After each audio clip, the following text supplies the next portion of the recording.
vida. O que é que o cristão, que agora está na nova vida com Cristo, o que é que ele deve fazer? Certo? Então, Paulo estava se mostrando preocupado com a paz e a harmonia na igreja, desde alguns versos atrás, né?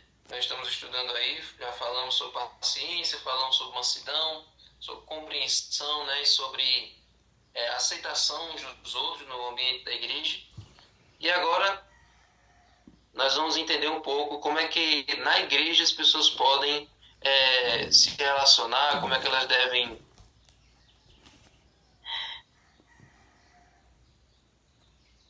manter o espírito de união e de unidade na palavra de Deus. Existia no tempo de Paulo um conceito chamado Pax Romana, paz romana, que era uma expressão que afirmava que dentro dos limites do Império Romano deveria existir uma paz, né? Não deveria existir guerra. Roma impunha essa paz através da guerra. Ele conquistava os países para que eles passassem a fazer parte do seu território, para que aí, dentro do Império Romano, não existisse guerra, não existisse conflito. Só que diferente dessa paz falsa do Império Romano, a paz de Cristo deveria ser o árbitro na igreja cristã. Como diz aí no verso 15, que a paz de Cristo seja o árbitro no coração de vocês, pois foi para essa paz que vocês foram chamados em um só corpo, e sejam agradecidos. Então, a igreja deve ser um lugar de paz. Acima de tudo, acima de todas as coisas, a igreja de Cristo deve ser um lugar onde a paz deve reinar. Não deve ser um lugar onde a gente vá para partir para a guerra, para criar partidarismo, não. A igreja de Cristo deve ser um lugar onde você vá para se sentir bem, para você se sentir em paz, certo? E aí, vamos ler aqui 2 versos que falam o que é que nos ajuda a deixar Cristo no controle da nossa vida, certo? Diz assim, versos 16 e 17, que a palavra de Cristo habite ricamente em vocês. Instruam e aconselhem-se mutuamente em toda a sabedoria, louvando a Deus com salmos, hinos e cânticos espirituais, com gratidão no coração. E tudo o que fizerem, seja em palavra, seja em ação, façam em nome do Senhor Jesus, dando por ele graças a Deus Pai. Olha aí. Então, aqui está falando que tudo deve girar em torno de Jesus. Jesus é o centro de todas as nossas... Tudo que a gente faz na igreja. Todos os nossos sermões, todas as nossas músicas, todas as nossas orações, todas as ações que a gente faz dentro da igreja, tudo deve girar em torno dele. Ele é o centro das nossas vidas. Então, ele é o personagem principal da Bíblia. Ele é através da Bíblia que a gente encontra ele, certo? A vida eterna é esta, que te conheçam a ti, o único Deus verdadeiro, Jesus Cristo, a quem enviaste. Está lá em João 17, se não me engano. Então, que nós possamos entender que quando nós estudamos a Bíblia, nós vamos até Jesus. Então, a linguagem aqui descreve que a palavra de Deus, a palavra de Cristo, habita em nós quando nós lemos a Bíblia com atenção, buscando ouvir e aprender da sabedoria de Deus. Então, o que todo cristão de verdade faz não é apenas ler por ler a Bíblia. Ler por ler, todo mundo lê. Aos troncos e barrancos, muita gente vai lendo, até terminar um capítulo. Ler é fácil demais. Agora, o que realmente vai fazer diferença é se você ler e estudar. A Bíblia não é uma receita, a Bíblia não é uma fachada de uma loja que você vê e depois esquece. Você não fica guardando aquilo no seu coração. A Casa do Bolo. Nossa, que texto ali incrível. Casa do Bolo. Eu quero esse texto na minha vida agora. Não. Você não guarda para a sua vida um letreiro que você vê na rua. Agora, a Bíblia também não deve ser do mesmo jeito. Você deve ler e essa leitura deve fazer alguma diferença na sua vida. Alguma não, deve fazer a diferença na sua vida. Então, a gente tem que ler com atenção, buscando ouvir e aprender. Quando a gente lê uma história, eu sempre já digo, se coloque no lugar dos personagens e faça perguntas ao texto. Certo? É assim que os pastores fazem os sermões. Você já viu o Alejandro Bulhão fazendo um sermão de um verso só? Ele pega um verso e daquele verso ele passa 1 hora e meia falando de um verso. Porque ele vai fazendo várias perguntas ao texto. Por que isso aqui? Como isso aqui? O que é isso aqui? Para que é isso aqui? Então ele vai fazendo várias perguntas e dessas perguntas ele vai tirando várias vertentes onde ele pode puxar para outros versos e assim estava feito um sermão. Então, o texto da Bíblia está aí para a gente escavar, para a gente buscar cada vez mais.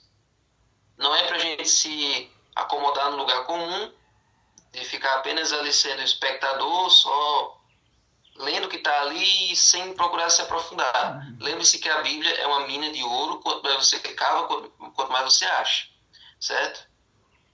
Então, além de falar sobre a Bíblia nesses 2 versos, tem um detalhe aqui que está bem claro, está bem explícito, que é sobre a música, certo? A música, ela tem um papel muito importante. E diz assim: instruam e aconselhem-se mutuamente em toda a sabedoria, certo? Na igreja é um lugar onde a gente deve, quem tem mais experiência deve repartir com quem não tem. Por isso que a gente tem sempre aquele conselho dos missionários, ser alguém mais experiente com alguém que é menos experiente. Alguém que está há mais tempo na igreja com algum novato, para que assim vá criando o processo de discipulado. Então, na igreja é um lugar onde a gente deve sempre, se a gente tiver alguma experiência a mais, instruir e aconselhar uns aos outros, para que ambos possam crescer, certo? Mas aí diz que a gente deve fazer isso louvando a Deus com salmos, hinos e cânticos espirituais. Não é qualquer tipo de música. É salmos, hinos e cânticos espirituais. Talvez existisse uma diferença, talvez existisse uma distinção naquela época dos salmos de Davi, os salmos do Antigo Testamento, e talvez os novos cânticos que estivessem surgindo na igreja na época do Novo Testamento. Porque, como Davi disse, cantai sempre um cântico novo. Então, não é possível que os louvores que os judeus da época de Jesus cantavam eram somente os do Antigo Testamento. Talvez existisse uma nova leva, porque os do Antigo Testamento eram hinos em hebraico, eram salmos feitos em hebraico, feitos por Davi, por Salomão, por Agur, por Jedutum. E agora, no Novo Testamento, que a língua grega estava começando a dominar o mundo, talvez já existissem louvores em grego. Então, talvez Paulo estivesse fazendo aqui uma diferença. Os salmos sejam realmente os salmos de Davi, e esses hinos e cantos espirituais talvez já sejam novos louvores, novas coletâneas que estavam surgindo naquela época.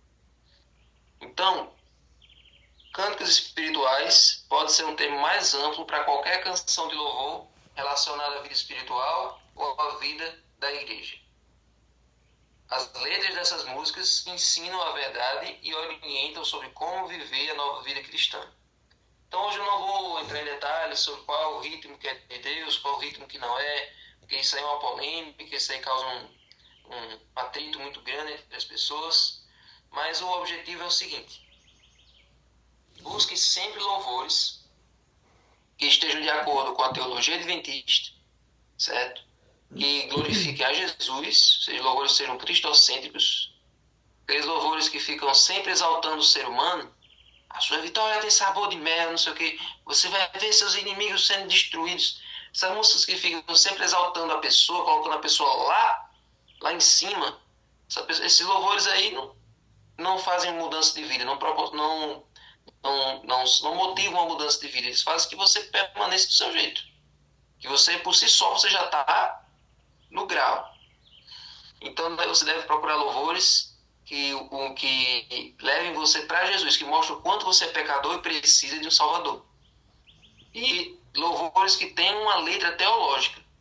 Tem muitos louvores que são sermões cantados na igreja adventista. Nós temos um arcabouço de mensagens, de doutrinas, e tem louvores que realmente pegam essas verdades e deixam de um jeito assim tão bom de cantar que você aprende cantando. Então, a igreja adventista tem isso. Temos louvores teológicos. Temos louvores que confirmam a verdade que nós já sabemos. Então, procure louvores assim. Então, muitos hinos compostos ao longo dos séculos carregam mensagens poderosas de esperança e segurança, tão necessárias em um mundo que tantas vezes nos desencoraja. Então procure louvores que sejam cristocêntricos, que sejam teológicos e que estejam de acordo com a teologia adventista. E vou falar de ritmo, né? E que tenha uma melodia que acalma, que não leve você a mexer o seu corpo, não leve você a dançar. Você pode procurar louvores que deixem você animado, que deixem você feliz, mas que não desperta aquele gatilho do mundo.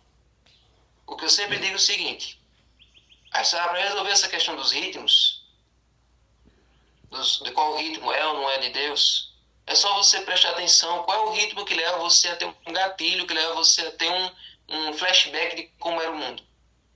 E como era que você fazia no mundo. Se esse ritmo leva você a sentir saudade do mundo, que leva você a ter memórias de como era aquele ritmo que você escutava lá atrás, então não escute. Você não deve escutar isso.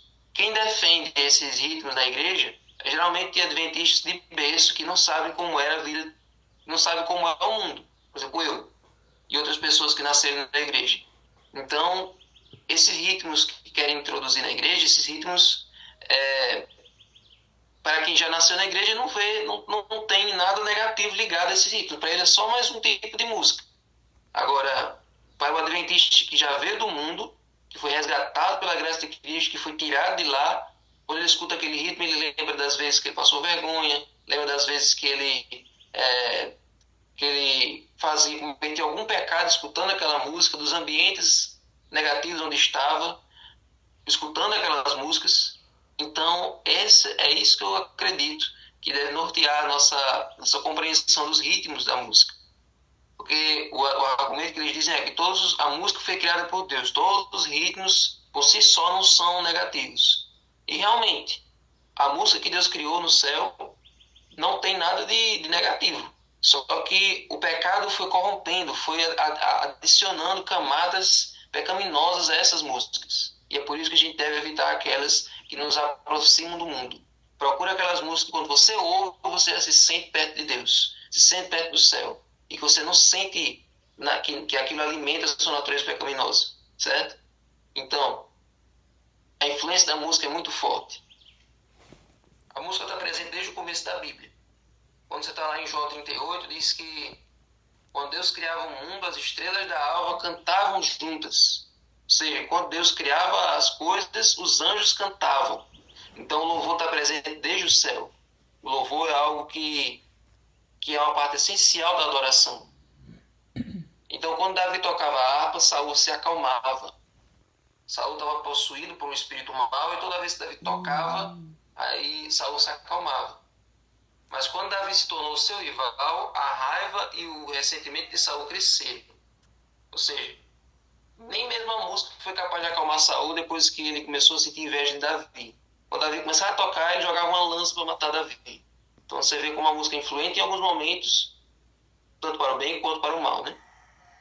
Estudos clínicos mostram que músicas clássicas, calmas, ajudam a reduzir a ansiedade, melhorar a função cerebral, promover o relaxamento, aliviar a dor e até aumentar a socialização. Olha aí, músicas clássicas, músicas de orquestra, né? Músicas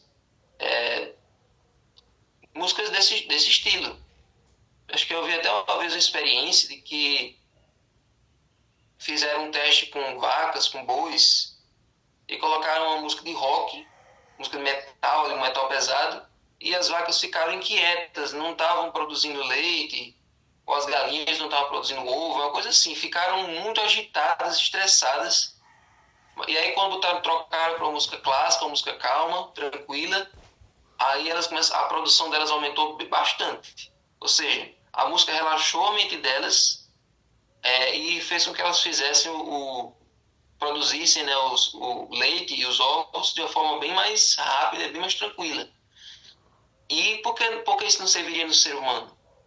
Então, por isso que a Igreja Adventista tem essa fama, tem essa característica de as suas músicas relaxarem a alma. As músicas da Igreja Adventista, elas têm um diferencial porque elas são bem feitas, têm uma harmonia excelente e trazem uma paz consigo. Um breve testemunho aqui. Tinha um testemunho que passava muito no Novo Tempo de uma mulher que estava escutando Fernanda Lara, aquela música do Toque de Poder, inspira o meu viver com teu toque de poder. E ela tinha um tumor no olho. Ela tinha um tumor, uma bola bem grande aqui no olho, um tumor. E ela estava muito aflita porque os médicos diziam que aquilo não tinha como resolver. E ela botou aquela música na sala e foi dormir. E quando ela acordou assim, daquele sono da tarde, a música estava lá tocando, as músicas dela estavam tocando, começou com essa. E aí quando ela percebeu, o tumor tinha secado e tinha caído, como se fosse uma casca. Ele fechou assim e caiu, enquanto ela estava escutando a música. Então, a música tem esse poder curador também, uma música de Deus, uma música que leva você para perto de Deus. Então, gente, quem nunca percebeu por si mesmo o impacto profundo que a música pode ter, seja para o bem ou para o mal, sobre nossas emoções e pensamentos? A música certa pode nos fortalecer espiritualmente. Então, se aprofunde na Bíblia e busque louvores que levem você para perto de Deus e não para perto do mundo. Amém?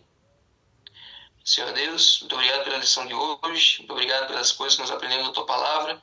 Nos ajuda, Senhor, a nos instruir, nos fortalecermos aos outros com cânticos e louvores espirituais, e que esses louvores, Senhor, sejam daqueles que sejam tocados no céu.